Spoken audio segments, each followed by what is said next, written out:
Polri menetapkan pria yang menggugat ijazah Presiden Jokowi sebagai tersangka. Bambang Trimulyono menjadi tersangka kasus ujaran kebencian. Tak hanya Bambang, Sugik Nur Harja juga ditetapkan tersangka ujaran kebencian karena kontennya di YouTube Gus Nur 13 Official. Dalam kasus ini, polisi memeriksa 23 orang saksi dan 7 saksi ahli. Bambang Trimulyono diketahui lebih dulu menggugat Jokowi ke Pengadilan Negeri Jakarta Pusat. Bambang menuding Jokowi menggunakan ijazah palsu saat mengikuti Pilpres 2019.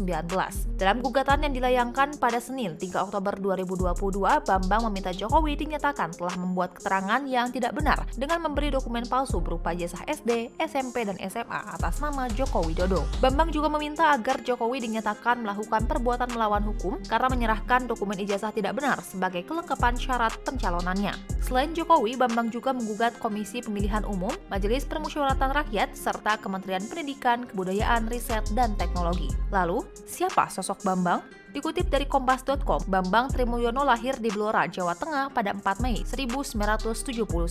Dia bersekolah di SDN Sukorejo, SMPN 2 Blora, dan SMAN 1 Blora. Kemudian kuliah di jurusan Pertanian Universitas Jenderal Sudirman. Namun Bambang memutuskan keluar kuliah meski studinya sudah masuk tahap akhir. Setelah itu, kegiatan Bambang tidak banyak diketahui. Nama Bambang muncul ke permukaan setelah menulis buku Jokowi Undercover. Akibatnya dia diperiksa polisi dan ditetapkan sebagai tersangka pada 30 Desember 2016. Penyidik menyebut buku itu tidak mempunyai sumber yang jelas terkait referensi. Bambang divonis 3 tahun penjara karena perbuatannya. Dalam menjatuhkan vonis, majelis hakim mempertimbangkan beberapa hal. Alasan yang memberatkan karena perbuatan terdakwa ditujukan kepada Presiden Republik Indonesia sebagai kepala negara yang seharusnya dihormati. Perbuatan terdakwa juga telah meresahkan masyarakat dengan menyebar fitnah dan terdakwa juga bersikap tidak sopan di persidangan serta merasa tidak bersalah.